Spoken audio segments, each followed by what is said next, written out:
नमोस्तोचार्य। साक्षी जैन सिलवानी से आपके श्री चरणों में अपनी शंका रख रही हैं।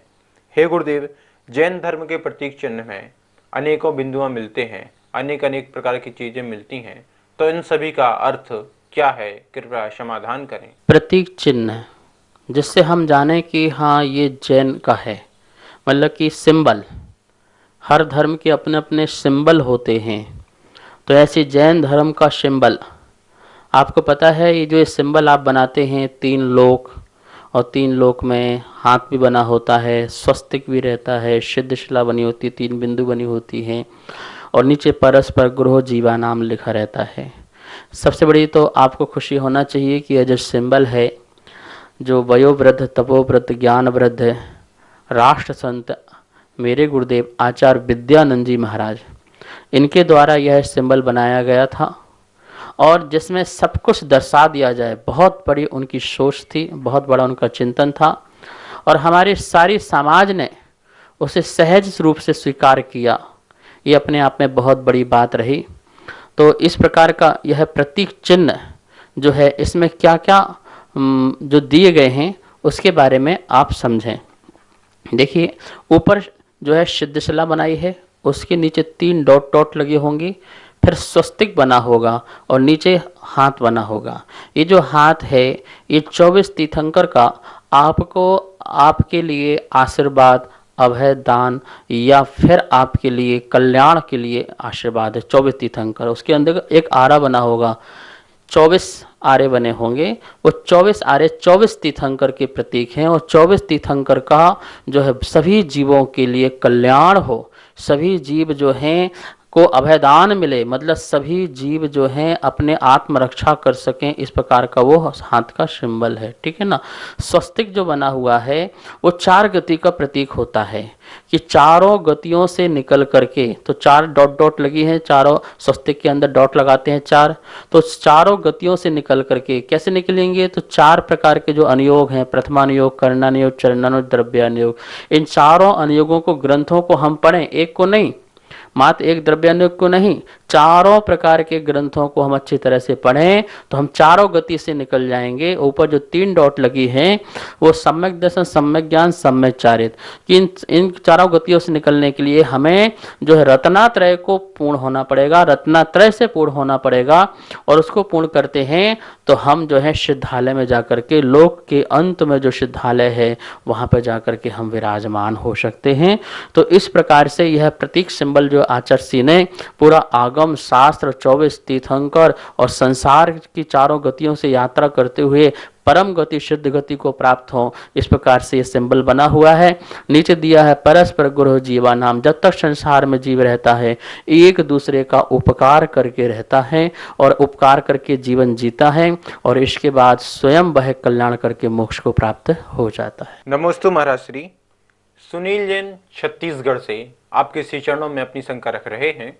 हे गुरुदेव, मैं साधना करना चाहता हूँ, पर मेरा शरीर साथ नहीं देता, तो मुझे क्या करना चाहिए? कृपया समाधान करें। साधना और शरीर, देखिए दोनों का ही निमित्त नैमित्तिक संबंध है। यदि साधना करना चाहते हैं तो शरीर भी होना, सही होना, ठीक होना चाहिए, और शरीर ठीक है तो साधना भी बहुत अच्छी हो सकती है। पंचम काल में उत्कृष्ट संगनन नहीं है, संगनन जो है बहुत हीन है, और इस हीन संगनन में जो कुछ भी हम थोड़ा सा व्रत नियम का पालन करते हैं उसका बहुत अचिंत फल है। देखिए, शरीर साथ नहीं दे रहा है, आपने कहा, तो शरीर कैसे साथ नहीं दे रहा है? आप दुकान जा रहे हैं, आप ऑफिस भी जा रहे हैं, आप घर के अपने सारे काम भी कर रहे हैं, हर चीज़ आपका तो कुछ ना कुछ चल ही रहा है ना, तो मतलब शरीर साथ तो दे रहा है। हम देखते हैं कि लोगों का शरीर साथ देता है, लेकिन शरीर नहीं साथ देता, ऐसा बोल करके वो अपनी कमजोरी निकाल करके बाहर निकल जाते हैं। ध्यान रखना, साधना के लिए शरीर से ज़्यादा साहस की ज़रूरत है। आपके अंदर जितना साहस होगा, आत्मबल होगा, कहते हैं कि यह मोक्ष मार्ग कांटों का सेज है, इसमें वही बढ़ सकता है जिसका आत्मबल तेज है।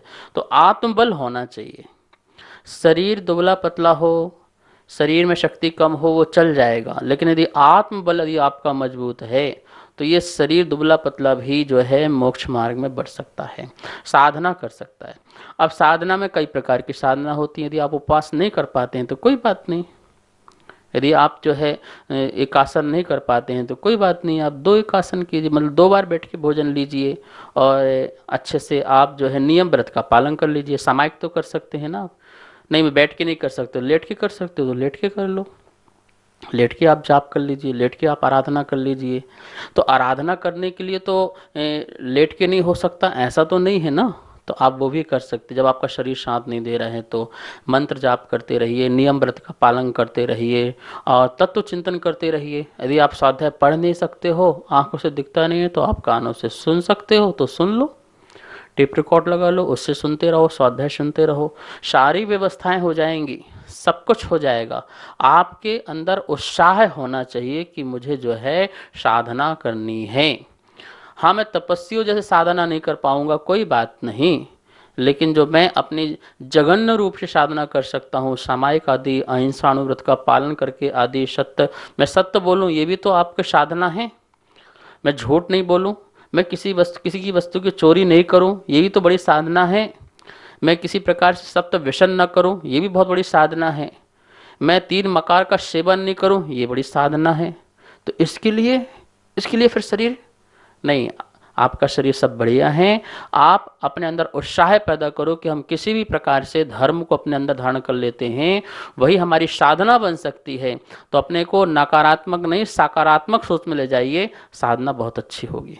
सभी को सादर जय जिनेंद्र। जैसा कि आप सभी की शंकाओं का समाधान पूज्य गुरुदेव के द्वारा नित्य आगम के अनुसार किया जा रहा है, तो किसी के मन में कोई भी शंका हो तो आप हमें नीचे दिए गए नंबर पर भेज सकते हैं और आपकी शंका का समाधान पारस चैनल के माध्यम से प्रतिदिन किया जा रहा है। कृपया अपनी शंका नीचे दिए गए नंबर पर भेजें। जय जिनेंद्र।